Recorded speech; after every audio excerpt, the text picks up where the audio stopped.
இன்னைக்கு நாம 2025 ரிலீஸ் ஆன 28 இயர்ஸ் லேட்டர் அப்படின்ற படத்தை பத்தி தான் பார்க்க போறோம். யூசுவலா வர ஜாம்பி படங்கள் மாதிரி இல்லாம இது ரொம்ப வித்தியாசமா எடுத்திருக்காங்க. இந்த படத்தோட ஸ்டார்டிங் சீன்ல ஒரு ரூம்ல குழந்தைங்க எல்லாம் உட்காந்து கார்ட்டூன் பார்த்துக்கிட்டு இருக்காங்க. ஒரு லேடி இன்னொரு பையனையும் கொண்டு வந்து அந்த ரூம்குள்ள விட்டுட்டு யாரும் இங்க இருந்து வெளியில வராதீங்க அப்படின்னு சொல்லிட்டு போறாங்க. கொஞ்ச நேரத்துல பார்த்தா அந்த ரூம் பயங்கரமா கதவு தட்டுற சவுண்ட் கேக்குது. ஒரு பையன் மட்டும் போய் யாருன்னு கதவை திறக்கிறான். அவன் திறந்த வேகத்திலே கதவை தள்ளிக்கிட்டு நிறைய ஜாம்பிஸ் எல்லாம் உள்ள வந்து அந்த குழந்தைங்களை எல்லாம் கடிச்சு கொதறுது. இந்த பையன் மட்டும் கதவுக்கு பின்னாடி இருந்தனால வேகமா அங்க இருந்து எஸ்கேப் ஆகி வெளியில வந்துடுறான். அந்த ஜாம்பிகள் வீட்டுக்குள்ள பூந்து கண்ணுல பார்த்தவங்க எல்லாரையுமே கடிச்சு கொதறுது. ஒரு லேடி மட்டும் இவனை தப்பிச்சு போயிடு அப்படின்னு செய்க காமிச்சு சொல்றாங்க. இவனுக்கு என்ன பண்ணு தெரியாம அந்த வீடை விட்டு தப்பிச்சு ஓடுறான். பக்கத்துல இருக்கிற சர்ச்சில் தான் அவங்க அப்பா இருப்பாரு. சர்ச்சில் அவங்க அப்பா பிரேயர் பண்ணிக்கிட்டு இருக்கமோ இந்த பையன் வேகமா அவங்க அப்பா கிட்ட ஓடி போய் அப்பா காப்பாத்துங்க, அதுங்கெல்லாம் வந்துகிட்டு இருக்கு, அம்மாவெல்லாம் கொன்னுடுச்சு அப்படின்னு சொல்றான். அவங்க அப்பா ஒண்ணு இல்ல கண்ணா பயப்படாத, அதெல்லாம் ஒண்ணும் ஆகாதுன்னு சொல்லி தன்னோட கழுத்துல இருந்த ஒரு சிலுவையை கழட்டி அந்த பையன் கிட்ட கொடுக்குறாரு. இது நடந்துகிட்டே இருக்கும் போதே அந்த ஜாம்பிஸ் எல்லாம் சர்ச்சோட கண்ணாடி எல்லாம் உடைச்சுக்கிட்டு உள்ள வந்துருது. ஆனா இந்த பையனோட அப்பா ஒண்ணுமே பண்ணல. தன்னையே அந்த ஜாம்பிஸ் கிட்ட பலி கொடுக்கற மாதிரி கையை நீட்டி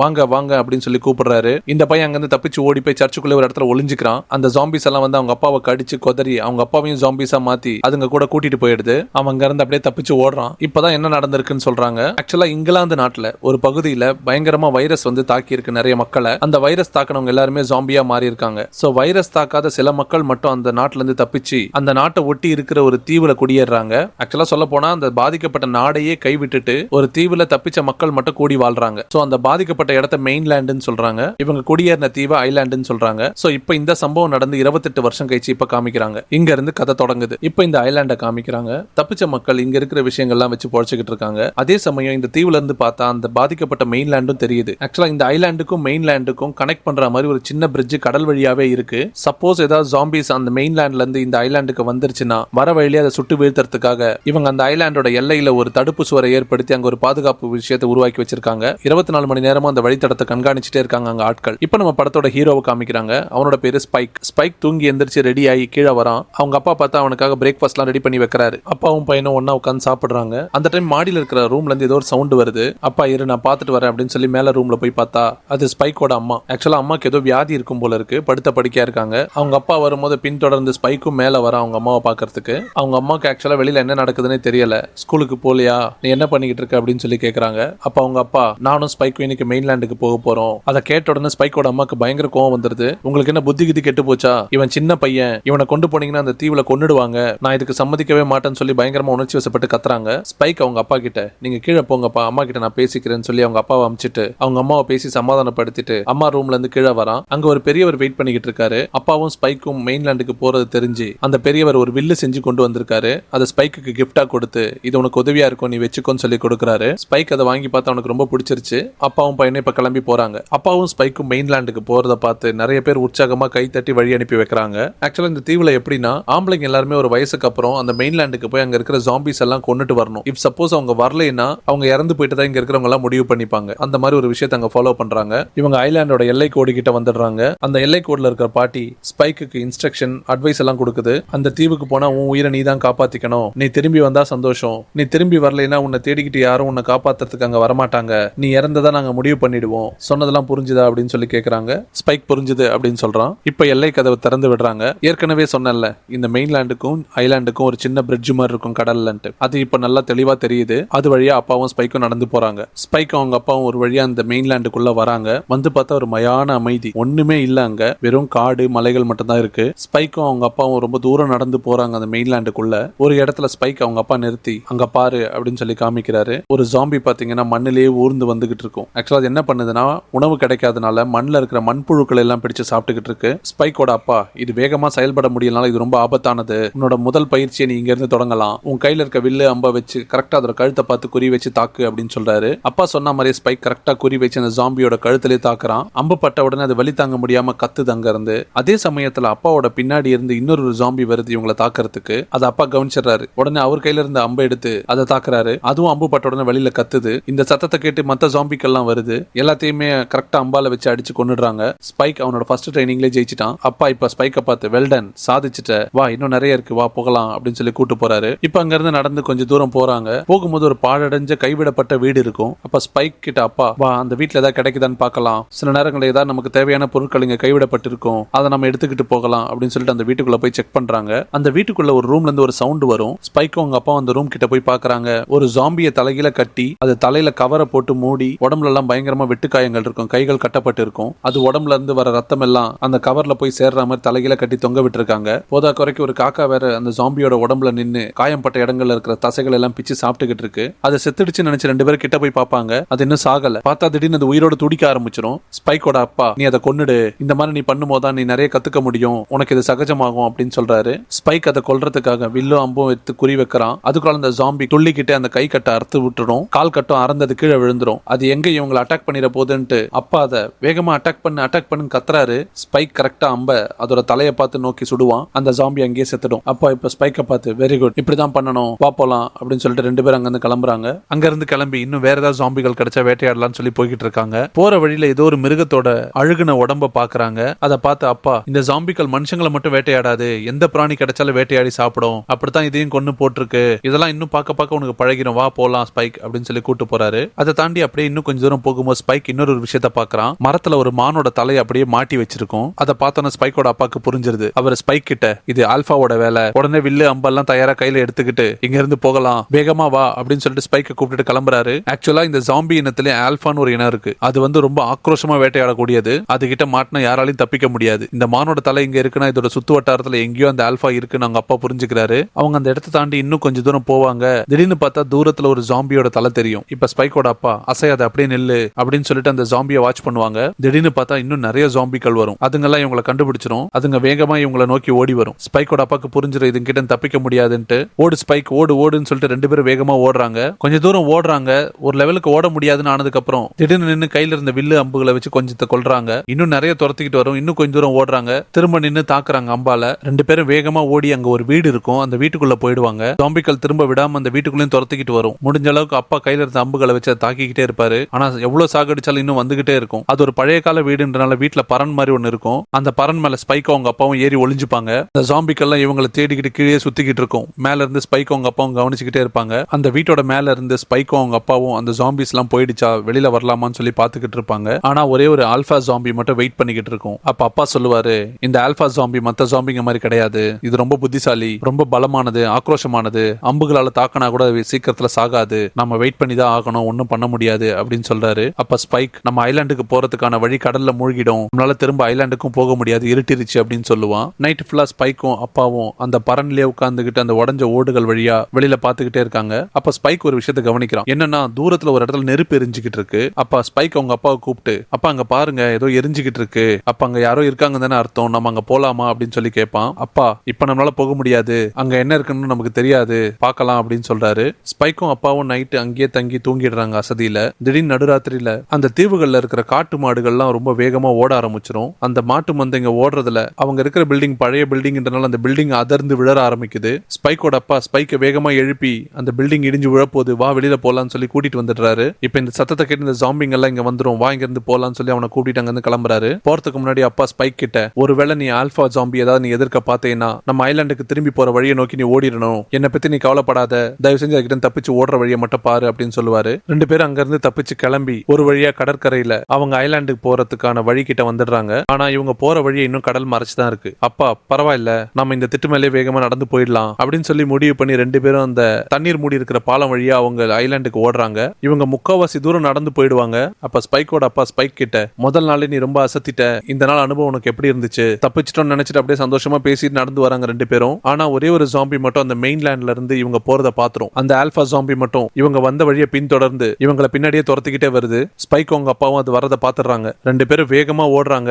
ஆனா இவங்களை விட வேகமா அந்த ஜாம்பி இவங்களை துரத்திக்கிட்டு வருது. இவங்க கேட்டு கிட்ட வரும்போது ஸ்பைக்கோட அப்பா கத்திக்கிட்டே, கேட்ட தரங்க, நாங்க வந்துகிட்டு இருக்கோம் அப்படின்னு சொல்லி கத்திக்கிட்டே வராரு. இவங்க 2 பேரும் ஓடி வருவாங்க. அந்த ஆல்பா கிட்ட வந்துரும். அவ்வளவுதான், ஸ்பைக் அவங்க அப்பாவும் சாக போறாங்கன்னு நினைச்சா அதுக்குள்ளால கேட்ல இருக்கவங்க எல்லாருமே சுட ஆரம்பிச்சிருவாங்க. கிட்ட வந்து அந்த ஜாம்பி இவங்களை பிடிக்கிற நேரத்துல ஒரு அம்பு பட்டு அங்கேயே விழுந்து இறந்துருது. ஒரு வழியா ஸ்பைக்கும் அவங்க அப்பாவும் தப்பிச்சுட்டாங்க அந்த ஜாம்பி கிட்ட இருந்து. ஸ்பைக்கும் அப்பாவும் கேட்டு கிட்ட வந்து கேட்ட தரங்கன்னு சொல்லி கத்துவாங்க. ஆனா கேட்ல இருக்கவங்களுக்கு என்ன பயம்னா இவங்களை அந்த ஜாம்பி கடிச்சிருக்குமோ, இவங்களும் ஜாம்பி ஆயிட்டாங்களோன்னு சொல்லி சந்தேகப்படுவாங்க. ஸ்பைக்கோட அப்பா, எங்க 2 பேரோட கண்ணையும் பாருங்க, நாங்க அஃபெக்ட் ஆகல, நாங்க நல்லா தான் இருக்கோம், கேட்ட தரங்க அப்படின்னு சொல்லுவாங்க. அதுக்கப்புறம் தான் அவங்க உள்ள விடுவாங்க. நைட் ஐலாண்ட்ல ஒரு பார்ட்டி நடக்குது. அதுல ஸ்பைக்கும் அவங்க அப்பாவும் கலந்துக்கிறாங்க. ஸ்பைக்கோட அப்பா மெயின்லேண்ட்ல நடந்த சாகசங்கள்லாம் பத்தி சொல்லிக்கிட்டு இருக்காரு. அதையெல்லாம் கேட்டோன்னு எல்லாரும் பயங்கர ஆச்சரியப்பட்டு சந்தோஷப்பட்டு ஸ்பைக்கை தலைமையில தூக்கி வச்சு கொண்டாடுறாங்க. சந்தோஷத்துல எல்லாரும் ஸ்பைக்கு பியர்லாம் கொடுக்குறாங்க. அவனும் அதை குடிச்சிடுறான். ஆனா அது அவனுக்கு ஒத்துக்கல. வாந்தி வந்துருது. வெளியில வந்து வாந்தி எடுக்கிறான். அங்க பார்த்தா அவங்க அப்பா இன்னொரு பொண்ணோட தப்பு பண்ணிக்கிட்டு இருக்காரு. இதை ஸ்பைக் பாத்துருவான். அவனுக்கு பயங்கர கோவம் வருது.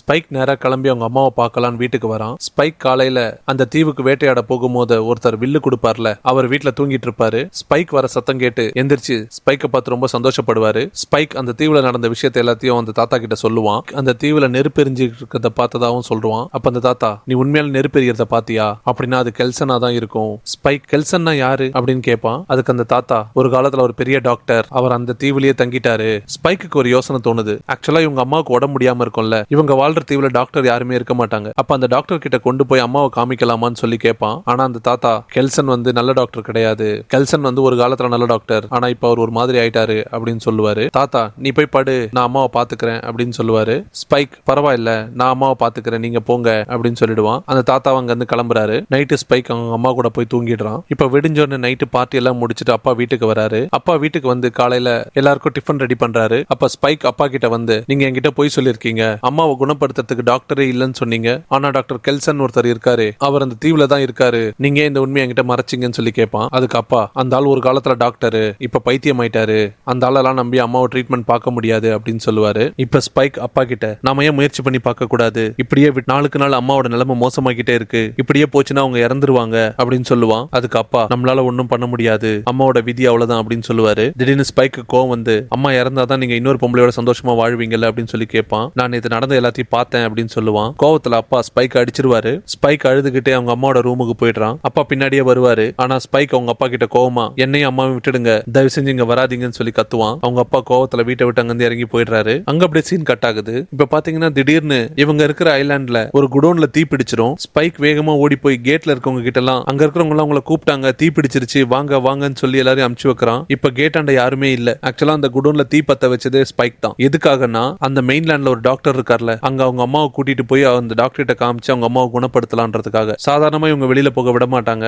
அதனால அங்க தீ பத்த வச்சுட்டு அவங்களை எல்லாம் திசை திருப்பிட்டு அவங்க அம்மாவை கூட்டிட்டு அந்த மெயின்லேண்டுக்கு போயிடுறான் டாக்டரை பாக்குறதுக்கு. ஸ்பைக்கும் அம்மாவும் ஒரு வழியா மெயின்லேண்டுக்கு வந்துடுறாங்க. அம்மா மெயின்லேண்ட பார்த்த உடனே, இந்த இடத்துக்கு நம்ம வரக்கூடாது, இது ரொம்ப ஆபத்தான இடம், வா நம்ம வீட்டுக்கே போயிடலாம்னு சொல்லி கூப்பிடுவாங்க ஸ்பைக்க. ஸ்பைக், அம்மா பயப்படாதீங்க, நான் உங்க கூட இருக்கேன், இங்க ஒரு டாக்டர் இருக்காரு, நம்ம டாக்டரை பார்க்க போறோம், அவரை பார்த்து உங்க வியாதியை குணப்படுத்தி நம்ம சரி பண்ணிடலாம், என்ன நம்புங்கன்னு சொல்லி நம்பிக்கை கொடுக்கறான். ஸ்பைக்கும் அம்மாவும் ரொம்ப தூரம் நடந்து போறாங்க. போற வழியில ஒரு இடத்த கண்டுபிடிச்சு அன்னைக்கு ராத்திரி அங்க தங்கிடுறாங்க. நைட்டு ஸ்பைக் அவங்க அம்மா கிட்ட, நீங்க தூங்குங்கம்மா, நான் நைட்டு ஃபுல்லா காவல் காக்குறேன் அப்படின்னு சொல்லிட்டு அவங்க அம்மா தூங்க வச்சுட்டு உட்காந்து காவல் காக்குறான், ஏதாவது ஜாம்பிஸ் வருதான்னு பாத்துக்கிட்டு. ஆனா ஸ்பைக் டயர்ட்ல அவனும் தூங்கிடுறான். நைட்டு ஸ்பைக் தூங்கிக்கிட்டே இருக்கும் போது ஒரு ஜாம்பி அப்படியே ஊர்ந்து ஸ்பைக் கிட்ட வருது. ஸ்பைக்க கடிக்க போகுது. அந்த டைம்ல யாரோ வந்து அந்த ஜாம்பியை கொல்றாங்க. யாருன்னா நமக்கு காமிக்கல. காலையில விடிஞ்சு எந்திரிச்சு பார்த்தா அவங்க பக்கத்துல அந்த ஜாம்பி செத்து கிடக்குது. ஆக்சுவலா இப்ப பிளாஷ்பேக்க காமிக்கிறாங்க. நைட்டு ஸ்பைக் தூங்கிக்கிட்டு இருக்கும் போது அவங்க அம்மா தான் அந்த ஜாம்பியை தலையில துணியை போட்டு செவுத்திலே அடி அடின்னு அடிச்சு கொண்டு இருப்பாங்க. சோ ஒரு சில நேரத்துல அவங்க அம்மா ரொம்ப உஷாரா தான் இருக்காங்க, சில நேரத்துல ரொம்ப உடம்பு முடியாம ஆயிடுறாங்க. இது ஒரு பக்கம் போயிட்டு இருக்க, இன்னொரு பக்கம் இந்த தீவுல பாதிக்காத நல்ல மக்கள் யாரா இருக்காங்கன்னா அவங்களை காப்பாத்துறதுக்காக ஒரு ரெஸ்கியூ டீம் அனுப்புறாங்க. ஆக்சுவலா காப்பாத்த வந்தவங்களே ஜாம்பி கிட்ட மாட்டிக்கிறாங்க. கிட்டத்தட்ட ஒரு 10-15 பேர் வந்திருப்பாங்க. எல்லாருமே ஜாம்பி கிட்ட மாட்டி செத்துறாங்க. அந்த மிலிட்டரி குரூப்ல இருந்து ஒரே ஒருத்த மட்டும் ஜாம்பி கிட்ட மாட்டாம தப்பிச்சிடறான். அங்க அப்படியே சீன் கட் ஆகுது. இந்த பக்கம் ஸ்பைக்கும் அவங்க அம்மாவும் டாக்டர் தேடி நடந்து போய்கிட்டு இருக்காங்க. திடீர்னு அவங்க அம்மாவுக்கு சுயநினைவு போய் என்னென்னவோ பேச ஆரம்பிச்சிடுறாங்க. அவங்க சின்ன வயசுல அவங்க அப்பா கூட நடந்த நினைவுகள்லாம் அவங்களுக்கு வந்துருது. அதை பத்தி எல்லாம் பேசுறாங்க. அவங்க பேசிக்கிட்டே இருக்கும்போது திடீர்னு ஒரு ஜாம்பி பின்னாடி இருந்து வருது. அதை ஸ்பைக் கவனிச்சிடறான். ஸ்பைக் இந்த வாட்டி பயப்படவே இல்லை. கையில இருந்த வில்ல வச்சு ஒரு அம்பால அந்த ஜாம்பி அடிக்கிறான். அந்த ஜாம்பி செத்துருது. ஆனா அந்த ஜாம்பி கத்துற சவுண்ட கேட்டு மத்த ஜாம்பிங்க எல்லாம் இந்த இடத்துக்கு தேடி வருது. ஸ்பைக்கையும் அவங்க அம்மாவையும் துரத்த ஆரம்பிச்சிருது. 2 பேரும் ஓடுறாங்க. ஜாம்பி கிட்ட இருந்து தப்பிக்கிறதுக்கு ஸ்பைக்கும் அவங்க அம்மாவும் வேகமா ஓடி ஒரு பில்டிங் குள்ள போறாங்க. ஆக்சுவலா அந்த பில்டிங் வந்து ஒரு கேஸ் ஸ்டேஷன். அந்த பில்டிங் ஃபுல்லா கேஸ் லீக் ஆகி ஃபுல்லா நிறைஞ்சிருக்கும். உள்ள போனோன்னு 2 பேராலும் பயங்கரமா மூச்சு விட முடியல, மூச்சு திணறுது. அதே நேரத்துல ஜாம்பிக்களும் அவங்கள துரத்திக்கிட்டு உள்ள போகுது. இப்ப கேஸ்ல மூச்சு திணறி இறக்குறதா ஜாம்பி கிட்ட மாட்டி சாகிறதா அப்படின்னு தெரியாம 2 பேரும் உயிருக்கு பயங்கரமா போராடுறாங்க. ஆக்சுவலா இங்கதான் ஒரு ட்விஸ்ட். நம்மளோட முந்தைய சீன்ல ஒரு ரெஸ்கியூ டீம்ல இருந்து தப்பிப்பார்ல ஒரு மிலிட்டரி மேன், அவர் சத்தத்தை கேட்டு திடீர்னு ஜன்னல திறந்து பாக்குறாரு. ஸ்பைக்கையும் அவங்க அம்மாவையும் ஜாம்பி துரத்துறது அவருக்கு தெரியுது. அவரு ஜாம்பிஸ் சுடலான்ட்டு கன் எடுத்து சுடுறாரு. ஆக்சுவலா அந்த பில்டிங் ஃபுல்லா கேஸ் நிரம்பி இருக்கனால கேஸ் எல்லாம் வெடிச்சு எரிஞ்சிருது. நல்ல வேளையா ஸ்பைக்கும் அவங்க அம்மாவும் கீழே குனிஞ்சதுனால அவங்களுக்கு எந்த தீக்காயமும் படாது. ஆனா அந்த பில்டிங்ல இருக்கிற ஜாம்பிஸ் எல்லாம் எரிஞ்சிரும். ஒரு வழியா ஜாம்பிஸ் கிட்ட இருந்து அம்மாவும் ஸ்பைக்கும் தப்பிச்சிருவாங்க. இந்த மிலிட்டரி மேன் பேரு எரிக். இவன் ஸ்வீடன் நாட்டை சேர்ந்தவன். எரிக் இப்ப ஸ்பைக் கிட்ட நடந்த எல்லாத்தையும் சொல்றான். என் கூட வந்த மிலிட்டரி மேன் எல்லாம் அந்த ஜாம்பிஸ் கொன்னுடுச்சு. இப்ப நம்ம சாகடிச்சோமே இது மட்டும் தானா இல்ல இன்னும் வருமான்னு சொல்லி கேக்குறான். அதுக்கு ஸ்பைக், எனக்கு தெரியாது, ஆனா இப்ப இங்க நடந்த சத்தத்தை கேட்ட நிறைய வர வாய்ப்பு இருக்கு அப்படின்னு சொல்லுவான். இதை கேட்டு மிலிட்டரி மேனுக்கு பயங்கர கோவம் ஆயிடுது. மாட்டிக்கிட்டோன்ட்டு கடுப்புலயே கத்துறான். ஸ்பைக்கோட அம்மாவுக்கு ரொம்ப உடம்பு முடியாம ஆயிடுது. எரிக், வா கிளம்பலாம்னு சொல்லி கூப்பிடுறான் ஸ்பைக்க. ஸ்பைக் நான் எங்க அம்மா விட்டுட்டு வரமாட்டேன் அப்படின்னு சொல்றான். இப்ப வேற வழி இல்லாம எரிக் ஸ்பைக்கோட அம்மாவையும் தோல்ல தூக்கிட்டு 3 பேரும் போறாங்க. இவங்க போய்கிட்டு இருக்கும் போது இப்ப எரிக் அவனோட கதையெல்லாம் சொல்றான். ஆக்சுவலா இவன் நேவி ஆபீசர். இவங்களோட கப்பல் ரோந்து பணியில இருக்கும் போது கப்பல் ஒரு சின்ன கோளாறு ஏற்பட்டு அது மூழ்கிடுது. எரிக்கும் அவன் கூட வேலை செய்றவங்களும் வேற வழி இல்லாம நீந்தியே இந்த தீவுக்குள்ள வந்திருக்காங்க. வந்ததுக்கு அப்புறம் தான் அவங்களுக்கு தெரியுது ஒரு தடை செய்யப்பட்ட தீவுன்ட்டு. எரிக் சொல்லுவான் அவன் கூட வந்தவங்க எல்லாம் செத்துட்டாங்க. அப்ப ஸ்பைக் கேட்பான் உங்களை காப்பாத்துறதுக்கு யாராவது வருவாங்களா? எரிக் எனக்கு தெரியல, இது தடை செய்யப்பட்ட தீவு, இங்க யாருமே இருக்க கூடாது, நானே வேற வழி இல்லாம தெரியாம வந்து மாட்டிக்கிட்டேன் அப்படின்னு சொல்லுவான். ஸ்பைக் இப்போ கவலைப்படாதீங்க, நம்ம டாக்டரை பார்த்து எங்க அம்மா குணமானதுக்கு அப்புறம் உங்களை நான் என்னோட ஐலண்டு கூட்டிட்டு போறேன் அப்படின்னு சொல்றான். வர வழியில 3 பேரும் ஒரு இடத்துல கொஞ்ச நேரம் ஓய்வு எடுக்கிறாங்க. கொஞ்ச நேரம் ஓய்வு எடுத்துட்டு திரும்ப 3 பேரும் நடக்க ஆரம்பிக்கிறாங்க. கொஞ்ச தூரம் போயிட்டே இருக்கும்போது திடீர்னு அவங்களுக்கு ஒரு சவுண்ட் கேக்குது. இப்ப அந்த சத்தம் வர இடத்த நோக்கி ஸ்பைக்கோட அம்மா போறாங்க. ஒரு பாழடைஞ்ச ட்ரெயினுக்குள்ள இருந்தா அந்த சத்தம் வரும். ஸ்பைக்கோட அம்மா அதுக்குள்ள போய் பாக்குறாங்க. ஒரு ஜாம்பி பிரசவ வலியால கத்திக்கிட்டு இருக்கு. என்னதான் இருந்தாலும் அவங்களும் ஒரு லேடிஸ்ன்றனால அவங்களால அந்த வலியை புரிஞ்சுக்க முடியுது. ஸ்பைக்கோட அம்மா அந்த ஜாம்பிக்கு உதவி பண்றாங்க குழந்தை பிறக்கிறதுக்கு. எரிக்கும் ஸ்பைக்கும் வாங்க இங்க இருந்து போயிடலாம், அதை கொன்னுடலாம்னு சொல்லி எரிக் சொல்லுவான். அதுக்குள்ள அந்த ஜாம்பிக்கு குழந்தை பிறந்துரும். அந்த குழந்தை பிறந்தோன்னு அந்த ஜாம்பி மயங்கி விழுந்துரும். அந்த குழந்தைய குளிப்பாட்டி கிளீன் பண்ணி வைக்கிறாங்க. திடீர்னு பார்த்தா மயக்கத்துல இந்த ஜாம்பி எந்திரிச்சிருது. அதை பார்த்தோன்னு கையில இருந்த துப்பாக்கியால எரிக் அதை ஷூட் பண்ணிடுறான். அது அங்கேயே செத்துருது. இப்ப எரிக் ஸ்பைக்கோட அம்மா கிட்ட அந்த குழந்தைய கீழே வைங்க, அதுங்களெல்லாம் நம்ம காப்பாத்த கூடாது, இதுங்களால நமக்கு பாதுகாப்பு கிடையாது அப்படின்னு சொல்லுவான். அதுங்கெல்லாம் ஜாம்பி குழந்தை, நமக்கு அது வேண்டாம் அப்படின்னு சொல்லுவான். ஆனா ஸ்பைக்கோ அவங்க அம்மாவும் சம்மதிக்க மாட்டாங்க. இந்த குழந்தை பாதிக்கப்படல, நல்லா தான் இருக்கு, ஒன்னும் பிரச்சனை இல்ல அப்படின்னு சொல்லுவாங்க. திடீர்னு ஒரு ஆல்பா ஜாம்பி மேல இருந்து அப்படியே எரிக்க தூக்கிடுது. எரிக்கோட தலையை அப்படியே உடம்புல இருந்து பிச்சு எடுத்துருது. எரிக் செத்துட்டான். அதே நேரத்துல அந்த ஆல்பா ஜாம்பி ஸ்பைக்கையும் அவங்க அம்மாவையும் அட்டாக் பண்ண வருது. ஸ்பைக் கையில இருக்கிற வில்ல வச்சு அம்பால அந்த ஆல்பா ஜாம்பி அட்டாக் பண்ணிக்கிட்டே வரான். எவ்வளவு அம்பால அடிபட்டாலும் அதுக்கு ஒண்ணுமே ஆக மாட்டேங்குது. அது இன்னும் ஆக்ரோஷமா இவங்களை துரத்திக்கிட்டே வருது. அந்த ஜாம்பி துரத்திக்கிட்டே கிட்டத்தட்ட ஸ்பைக்கையும் அவங்க அம்மாவையும் பிடிக்கிற ரேஞ்சுக்கு வந்துரும். திடீர்னு ஒரு ஆளு ஒரு மயக்க ஊசி அம்பு அது மேல செலுத்துவாரு. ஓடி வந்த ஜாம்பி அந்த மயக்க ஊசி அம்பு பட்டோன்னு அப்படியே அங்கேயே செயலிழந்து மயக்கமாய் நின்னுடுது. ஸ்பைக் இப்ப அந்த ஆளை பார்த்து நீங்க தான் டாக்டர் கெல்சனா, இவங்க எங்க அம்மா, இவங்களுக்கு உடம்பு சரியில்லை, நீங்க தான் எங்களுக்கு உதவி பண்ணணும்னு சொல்லி கேட்பான். கெல்சன் அந்த ஜாம்பி கையில இருந்த எரிக்கோட தலையை வாங்கிக்கிட்டு என் கூட வாங்க அப்படின்னு சொல்லி கூட்டிட்டு போறாரு. ஆக்சுவலா இந்த கெல்சன்ற ஆளு இந்த இடத்துல வாழ்றதுக்கு ஒரு இடத்தை உருவாக்கி வச்சிருக்காரு. அந்த இடத்துக்கு தான் ஸ்பைக்கையும் அவங்க அம்மாவையும் கூட்டிட்டு போறாரு. போற வழியில கெல்சன் இந்த தீவுல யாருமே வராம நானே தனியா இறந்துருவேன்னு நினைச்சேன், நீங்க வந்ததுல எனக்கு ரொம்ப சந்தோஷம் அப்படின்னு சொல்லிக்கிட்டே போறாரு. இவங்க ஒரு ஆத்த கடந்து போறாங்க. ஆக்சுவலா அந்த இடம் பாத்தீங்கன்னா ரொம்ப டிஃபரெண்டா இருக்கும். இறந்த உடல்கள்ல இருந்து எடுக்கப்பட்ட எலும்பு கூடுகள், மண்ட ஓடுகள், இதை வச்சுதான் அந்த இடத்தையே கட்டியிருப்பாங்க. இப்ப டாக்டர் கெல்சன் எரிக்கோட தலையை காமிச்சு இவரை பத்தி உங்களுக்கு தெரியுமா, இவர் யாருன்னு சொல்லி கேட்பாரு. ஸ்பைக் சொல்லுவான் அவர் தான் எங்களை காப்பாத்தினவரு, ஆனா கடைசியில அவரையே ஜாம்பி கொன்னுடுச்சு அப்படின்னு சொல்லுவான். அப்ப இவரோட மண்ட ஓடியும் நம்ம இங்க நினைவா வைக்கணும் அப்படின்னு சொல்லிட்டு டாக்டர் எரியிற நெருப்புல எரிக்கோட தலையை போட்டுடுவாரு. எரிக்கோட தலை ஃபுல்லா எரிஞ்சு மண்ட ஓட ஆனதுக்கு அப்புறம் அதை ஆத்துல கழுவி எடுத்துட்டு வந்து ஸ்பைக் கிட்ட கொடுத்து இதை ஒரு நல்ல இடத்துல வெய்யி அப்படின்னு சொல்லி கொடுப்பாரு. ஆக்சுவலா அங்க ஆல்ரெடி நிறைய மண்ட ஓடுகள் அடுக்கி இருக்கும். அதுல எடுத்துட்டு போய் ஸ்பைக்கும் வச்சிடுவான். இந்த ஜாம்பியோட போராட்டத்துல இறந்து போனவங்க எல்லாருக்கும் மரியாதை செய்யறதுக்காக அந்த இடத்தை அப்படி அமைச்சு வச்சிருக்கதா சொல்லுவாரு. இப்ப கெல்சன் ஸ்பைக்க பார்த்து நீங்க எதுக்காக என்ன பார்க்க வந்தீங்க அப்படின்னு சொல்லி கேட்பாரு. ஸ்பைக் நடந்த விஷயத்த எல்லாத்தையும் சொல்றான். அவங்க அம்மாக்கு உடம்பு சரியில்லாதனாலதான் அவங்களை குணப்படுத்துறதுக்காக உங்களை பார்க்க வந்தேன்னு சொல்லுவான். இப்ப டாக்டர் கெல்சன் ஸ்பைக்கோட அம்மாவை ஃபுல்லா சோதிக்கிறாரு. அவங்களுக்கு என்ன பிரச்சனைன்ட்டு ஃபுல்லா பரிசோதிச்சதுக்கு அப்புறம் உங்களுக்கு வந்திருக்கிறது கேன்சர், அதுக்கு மருந்தெல்லாம் கிடையாது, உங்களை குணப்படுத்த முடியாது, என்ன மன்னிச்சிருங்க அப்படின்னு சொல்லுவாரு.